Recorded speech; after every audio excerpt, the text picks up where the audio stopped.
أما بعد فأعوذ بالله من الشيطان الرجيم بسم الله الرحمن الرحيم سبحان الذي أسرى بعبده ليلا من المسجد الحرام إلى المسجد الأقصى الذي باركنا حوله وقال تعالى ونجيناه ولوطا إلى الأرض التي باركنا فيها للعالمين صدق الله العظيم.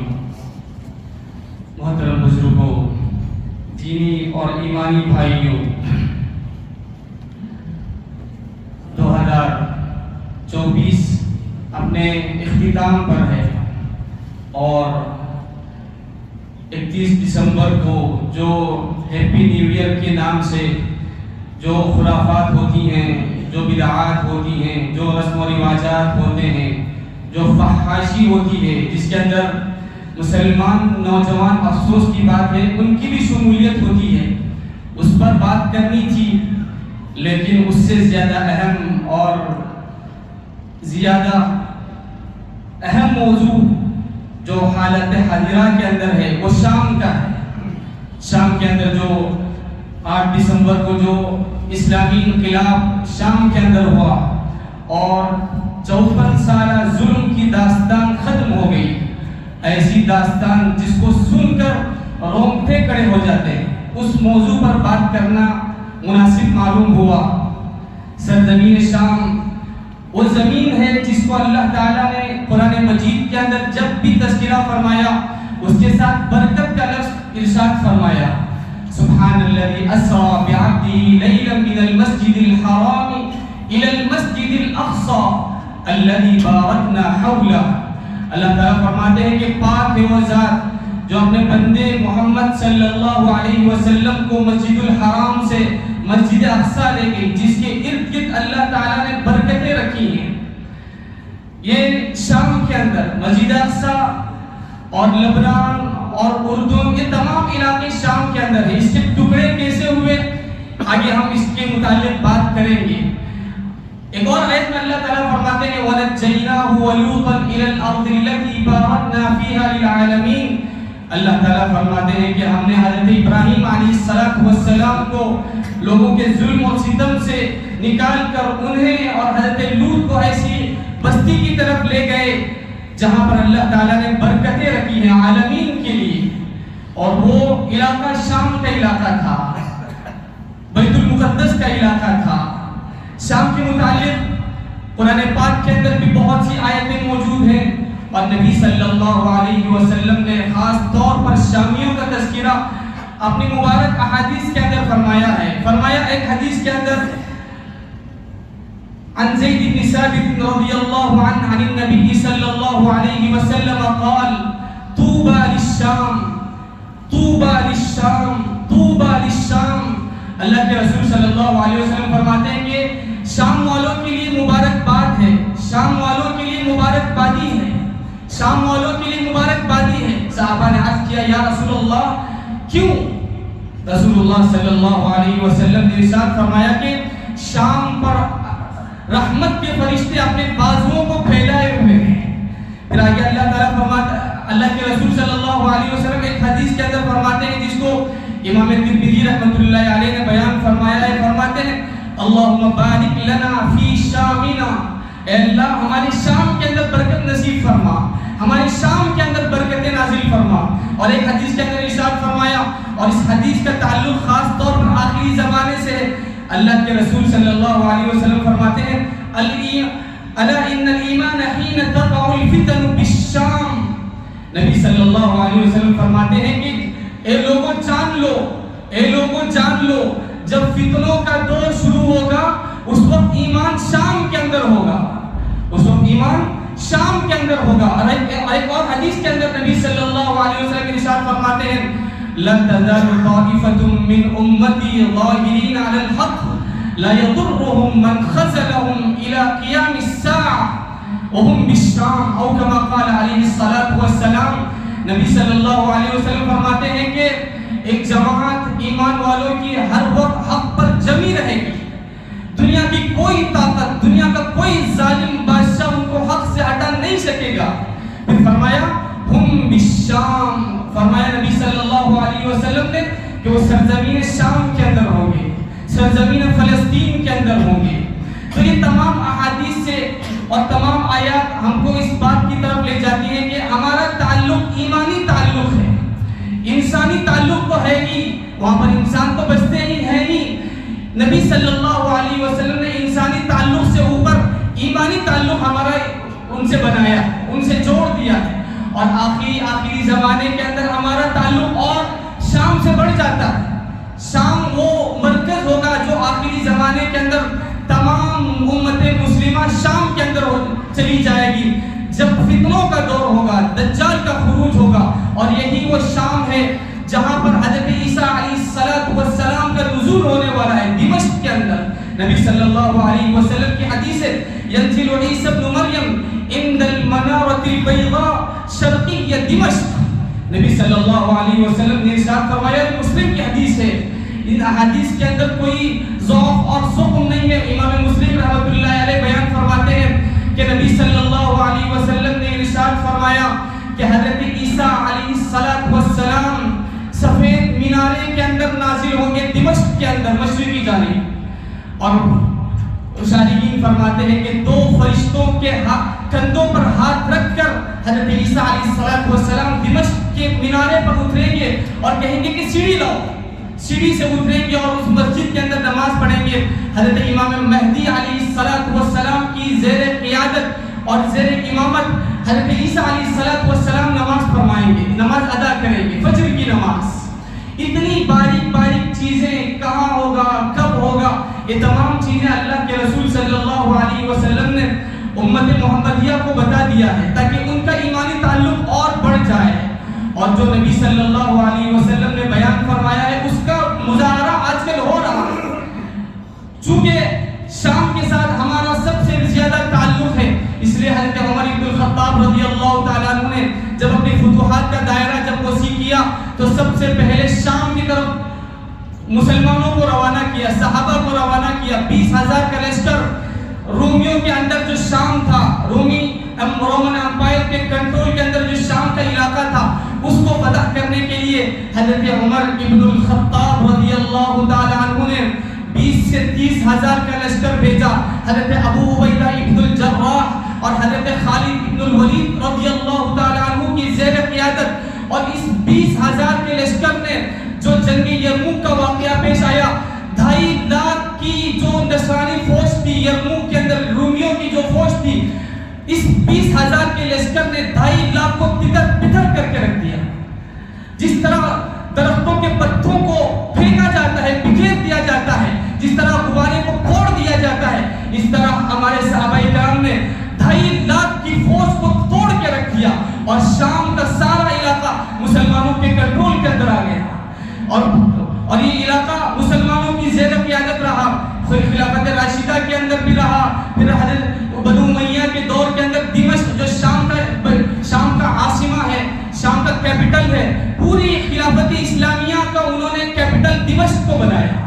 اس کے بعد خلافت عباسیہ کے زمانے میں بھی شام رہا، پھر آخر تک جتنی مسلم حکومتیں آئیں شام کو اپنے کنٹرول کے اندر رکھا۔ شام مسلمانوں کی ماتحتی میں رہا، زیر نگرانی رہا، تا آگے خلافت عثمانیہ آئی، اور خلافت عثمانیہ نے 625 سال تک پوری مسلم علاقوں کے اندر حکومت فرمائی۔ تقریباً آدھی دنیا سے زائد جگہ پر خلافت عثمانیہ رہی، اور پھر جب آخر میں جب کمزور ہوتے جب مسلمانوں کے اندر سے ہی گھسپیٹیے نکلے، جب مسلمانوں کے اندر سے ہی دشمن نکلے جو صرف اپنے ایمان کا جنہوں نے سودا کیا، صرف پیسوں کے لیے، مال کے لیے۔ آپ مسلمانوں کی تاریخ کے اندر دیکھیے کہ مسلمان اسی وقت کمزور ہوا جب مسلمانوں کے اندر سے گھسپیٹیے نکلے، ورنہ مسلمانوں کو ہرانا اور مسلمانوں کو شکست دینا دشمنوں کی بس کے اندر نہیں تھا۔ دشمنوں کو معلوم تھا کہ ان کے اندر کچھ ایسے مسلمان ہیں جو بکنے والے ہیں، تو اسی بکاؤ مسلمانوں کی وجہ سے خلافت عثمانیہ کمزور ہوئی، اور 1918 کے اندر جو فرسٹ ورلڈ وار ہوا، فرسٹ ورلڈ وار کے اندر جب خلافت عثمانیہ ہار گئی، جرمنی کا جب فیور کے اندر لڑ رہی تھی، جب یہ ہار گئی برطانیہ اور فرانس کے ساتھ، برطانیہ اور فرانس کے خلافت عثمانیہ ہار گئی تو سیکس پیکوٹ معاہدہ طے پایا، سیکس پیکوٹ ایگریمنٹ، جس کے اندر شام اور اردن کا علاقہ، شام اور لبنان کا علاقہ فرانس کے حوالے کیا گیا، اور پھر فلسطین کا جو علاقہ ہے، اردن کا جو علاقہ ہے، عراق کا جو علاقہ ہے، یہ حوالے کیا گیا برطانیہ کو۔ اس طرح شام کے ٹکڑے کر دیے گئے۔ آج جو شام، دمشق اور حما اور حمص، ان علاقوں پر جو محیط ہے، شام صرف اتنا نہیں، شام کے اندر بیت المقدس بھی ہے، شام کے اندر القدس بھی ہے، شام کے اندر فلسطین بھی ہے، شام کے اندر اردن بھی ہے، لبنان بھی ہے، یہ تمام شام کے علاقے ہیں۔ اس شام کے علاقوں کو ٹکڑوں کے اندر کاٹ دیا گیا، ٹکڑوں کے اندر کاٹ دیا گیا۔ جس طرح خلافت عثمانیہ کے ختم ہونے کے بعد 1924 کے اندر پورے جزیرۃ العرب کو کاٹ کر رکھ دیا گیا۔ شریف حسین کو خرید لیا گیا، مکہ مکرمہ اور مدینہ منورہ کا جو گورنر تھا خلافت عثمانیہ کے اندر، اس کو پیسے دے کر خریدا گیا فرانس اور برطانیہ کے ذریعے سے، اور پھر اس کے بعد انہوں نے خلافت عثمانیہ سے بغاوت کی، اور پھر ٹکڑے ہو گئے جزیرۃ العرب کے، عربوں کے ٹکڑے ہو گئے۔ یہ جب تک 1924 سے پہلے تک، 1922 سے پہلے تک یہ مسلمان ایک خلافت اسلامیہ کے نیچے تھے، ان کی ایک خلافت کی خلافت عثمانیہ، اور سارے مسلمان اس کے ماتحت تھے۔ پھر جب مسلمانوں کے اندر سے غدار نکلے، اس کے بعد جزیرۃ العرب کو بھی توڑا گیا، حجاز کو بھی توڑا گیا، پھر اس کے الگ الگ خطے بنائے گئے، قطر بنایا گیا، بحرین بنایا گیا، اور پھر اسی طرح دیگر علاقے بنائے گئے۔ یہ تمام کے تمام جزیرۃ العرب ہیں، ان کو کاٹا گیا، الگ الگ حکومتیں کی گئی۔ ان تمام علاقوں پر ایک حکومت تھی مسلمانوں کی، ایک خلیفہ تھا۔ ان کو ٹکڑوں کے اندر کاٹ دیا گیا تاکہ مسلمانوں کی طاقت کو توڑ کر رکھ دیا جائے۔ اسی طرح شام کے اندر ہوا، شام کو بھی ٹکڑوں کے اندر بانٹ دیا گیا، عراق کو الگ کیا گیا، لبنان کو الگ کیا گیا۔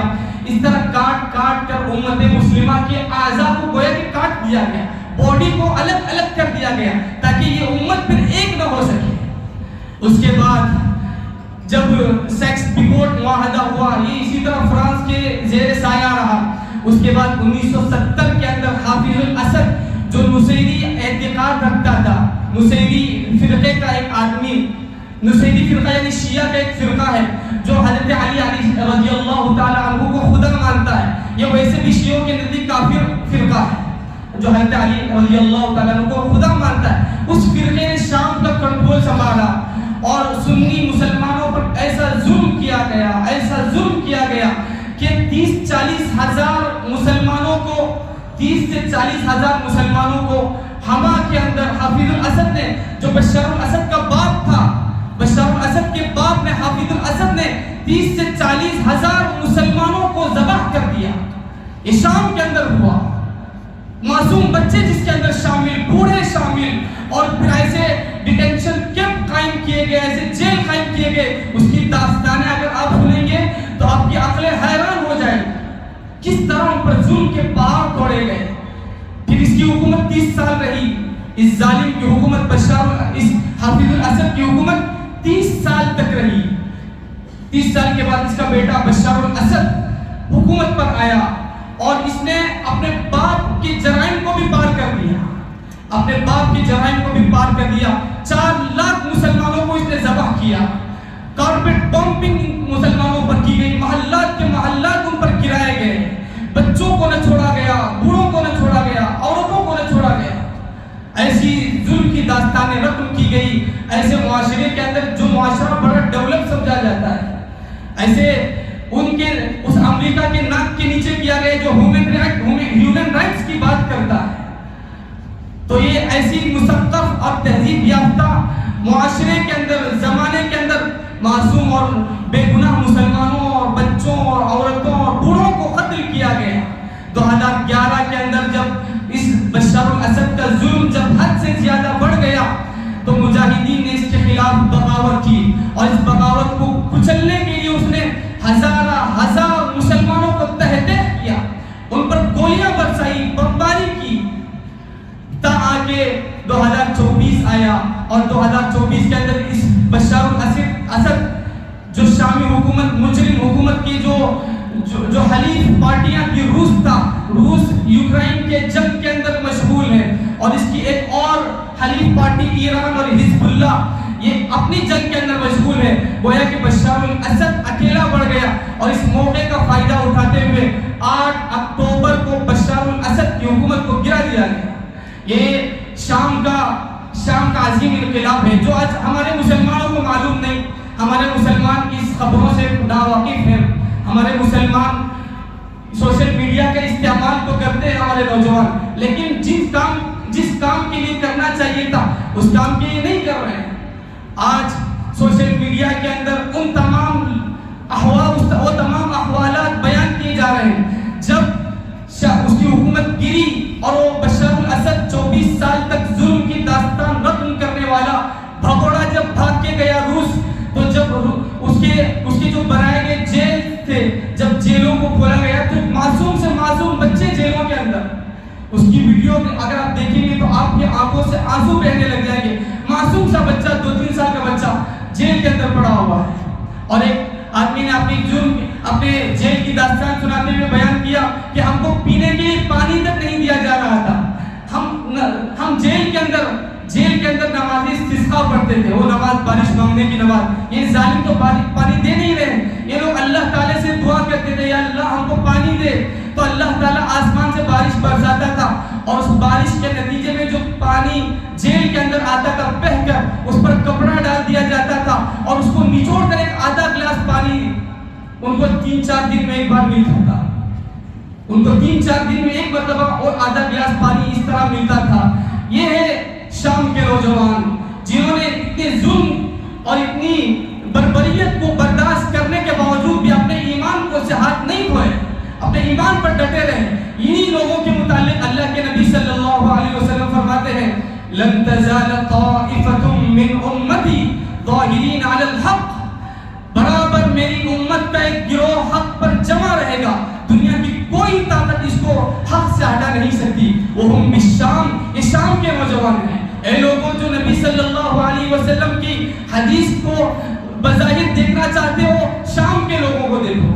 نبی صلی اللہ علیہ وسلم کے الفاظ کو اگر آپ منطبق کر کے دیکھنا چاہتے ہو تو شام کے نوجوانوں کو دیکھو جنہوں نے ہزار دسیوں سال تک ظلم سہنے کے باوجود بھی اپنے ایمان سے ہٹے نہیں, اپنے بچوں کو دینی تعلیم دیتے رہے چھپ چھپ کر. اور جب یہ حکومت آئی تھی تو سب سے پہلا جو نشانہ بنایا گیا تھا وہ مدارس کو بنایا گیا تھا, تاکہ ان کو معلوم ہے اگر علاقوں کے اندر مدرسے رہیں گے, دینی ادارے رہیں گے, تو یہاں سے وہ مجاہدین نکلیں گے جو ہمارے لیے خطرہ بن سکتے ہیں. ہندوستان کے اندر بھی جب انگریز آئے تھے تو انگریز جب ہندوستان کے اندر آئے تھے تو سب سے پہلے جو انہوں نے جو کام کیا تھا وہ مدارس پر تالے لگائے تھے. شام کے اندر بھی یہی ہوا, ترکی کے اندر بھی یہی ہوا. جب کمال اتاتürk مجرم نے جب خلافت عثمانیہ کو توڑا اور ترکی کے اندر اپنی ایک حکومت قائم کی, جو حکومت لادینی حکومت تھی, اس حکومت کو جب قائم کیا تو سب سے پہلے مدارس کو بند کر دیا, اذانوں پر پابندی لگائی. عربی جو رسم الخط تھا ترکی کا, اس رسم الخط پر بھی پابندی لگائی. یہ حالات دنیا کے اندر ہو رہے ہیں اور ہمارے نوجوان واقف ہی نہیں, ہمارے نوجوان کو سروکار ہی نہیں. اب کچھ دنوں کے بعد پھر پارٹی منائیں گے, کہیں نیو ایئر کے نام سے, کہیں کرسمس کے نام سے, پتہ نہیں کیسے تہوارات غیروں کے آتے ہیں. ان تمام غیروں کے تہواروں کے اندر ہم شامل بھی ہو رہے ہیں اور ہم مطمئن بھی ہم مسلمان ہیں. ان تمام احوال کے اندر ہم مطمئن بھی ہیں کہ ہم مسلمان ہیں. اور ایمان کی دلیل کیا؟ ہم نماز میں آ رہے ہیں, ہم مسلم معاشرے کے اندر رہ رہے ہیں. ابھی تم کو آزمایا نہیں گیا. اگر شام کی طرح ہم کو آزمایا جاتا تو اللہ عالم کتنے لوگ ہم میں سے دین چھوڑ کر مرتد ہو جاتے. لیکن شام کے نوجوانوں کو سلام ہے جنہوں نے اتنی ظلم اور بربریت کے باوجود بھی اپنے ایمان پر باقی رہے اور ظلم کا سامنا کیا. اور یہی وہ لوگ ہیں جن کے متعلق نبی صلی اللہ علیہ وسلم نے خوشخبریاں سنائی ہیں. اور یہی وہ علاقہ ہوگا جو قیامت کے دن کے بعد جو اللہ تعالی حشر کا میدان سجائیں گے, یہی وہ حشر کا میدان ہوگا. شام کی سرزمین پر دنیا کے جتنے حضرت آدم علیہ السلام سے لے کر قیامت تک جو آخری انسان پیدا ہوگا وہ شام کی سرزمین پر جمع ہوگا. اور شام کی سرزمین پر اللہ رب العزت وہاں پر آ کر اور فرشتوں کے ذریعے سے حساب اور کتاب محشر برپا کریں گے. یہی وہ سرزمین ہے جس کے متعلق نبی صلی اللہ علیہ وسلم نے فرمایا ارض المحشر والمنشر. یہی وہ سرزمین ہے جہاں پر مسلمان آخری دور میں جمع ہوں گے اور یہی وہ سرزمین ہے جہاں پر قبروں سے اٹھ کر لوگ شام کی طرف جائیں گے, شام کی طرف حساب کتاب دینے کے لیے. اور یہی وہ کتنی حدیثیں ہیں, دسیوں حدیثیں ہیں نبی صلی اللہ علیہ وسلم کی اس شام کے متعلق. اگر یہی بیان کیا جائے گا تو موضوع بڑا لمبا ہو جائے گا. بہرحال آج کے موضوع اور آج کے خطبے کا خلاصہ یہی ہے کہ ظلم کی ناؤ کبھی چلتی نہیں. ظلم 50 سال سے زائد بشار الاسد کے خاندان نے, حافظ الاسد نے, بشار الاسد نے 50 سال سے زائد سال تک شام پر اس نے کیا کیا, ظلم اور بربریت کی داستان لکھی, لیکن بھاگ کر چلا گیا. اس کی حکومت گر گئی. ایسی ذلت کی حال اس کو ہوئی کہ اس کے جو پوسٹرز تھے اور اس کے جو اپنے باپ کے جو اسٹیچوز اس نے قائم کیے تھے, ان تمام اسٹیچوز کو توڑا گیا, کچلا گیا. اس کے باپ کی اثر, اس کے باپ کی جو قبر تھی اس پر مجاہدین نے آگ لگا دی. اتنی ذلت. ظالم اگر اپنی کرسی کو بچانے کے لیے بربریت اور ظلم کی داستان رقم کرے گا, اس کو عزت کی سیاست حاصل نہیں ہوگی. ظلم کبھی نہ کبھی ٹوٹے گا. اگر آج نہیں تو کل جہاں کہیں بھی ظلم ہو رہا ہے, ڈکٹیٹرشپ ہو رہی ہے, ظلم کیا جا رہا ہے, چاہے وہ آج خوش ہو کہ ہم نے اپنے کرسی کو بچا لیا ہے, لیکن ظلم کی داستان آگے چلتی نہیں. حضرت علی رضی اللہ تعالیٰ عنہ کا بڑا مشہور مقولہ ہے, ان کی طرف منسوب کر کے بیان کیا جاتا ہے. حضرت علی علیہ السلام نے فرمایا تھا کہ کفر کے ساتھ تو حکومت چل سکتی ہے لیکن ظلم کے ساتھ نہیں چل سکتی. کافر اگر کوئی بادشاہ ہے اور اس نے عدل و انصاف قائم کر رکھا ہے, وہ حکومت چل سکتی ہے. لیکن اگر ظالم ہے, چاہے وہ مسلمان ہو, چاہے وہ عرب حکمران ہو, چاہے وہ کہیں کا بھی مجرم بادشاہ کیوں نہ ہو, اس کی حکومت ٹوٹے گی. اگر وہ علماء کو جیلوں کے اندر ڈال رہا ہے کہ اپنے حکومت کے خلاف بول رہے ہیں, چند دن کے لیے آپ جیل میں ڈال سکتے ہیں. ایک دن آئے گا آپ کی حکومت گرے گی. فرعون نے اپنی کرسی کو بچانے کے لیے ہزاروں بچوں کو ذبح کیا, لیکن اس کو اللہ تعالیٰ نے ڈبو دیا, اس کی سلطنت کو ڈبو دیا. یہی حال ہر ڈکٹیٹر کا ہوگا, یہی حال ہر ظالم کا ہوگا. تو شام کی جو فتح ہے, اسلامی فتح, ہم امید کرتے ہیں کہ آگے شام کے اندر امن قائم ہوگا, وہاں پر استقامت اور استقرار قائم ہوگا. اللہ تعالیٰ وہاں کے بچوں کی حفاظت فرمائے, وہاں کے مردوں کی حفاظت فرمائے, اور اس انقلاب کو برپا کرنے کے لیے جنہوں نے اپنی جانیں دی اور جو شہید ہوئے, اللہ تعالیٰ ان تماموں کو جنت الفردوس میں اعلیٰ سے اعلیٰ مقام نصیب فرمائے, اور اللہ تعالیٰ ان کے ذریعے سے پورے عالم کے اندر اسلام پھیلائے, دین پھیلائے, اور اللہ تعالیٰ تمام مسلمانوں کو دین پر قائم رہتے ہوئے, تمام ادیان سے بیزار ہو کر, تمام رسم و رواجات سے بیزار ہو کر دین پر قائم رہتے ہوئے اپنی زندگی گزارنے کی توفیق نصیب فرمائے. وصلی اللہ علی محمد وآلہ وصحبہ اجمعین والحمد للہ رب العالمین.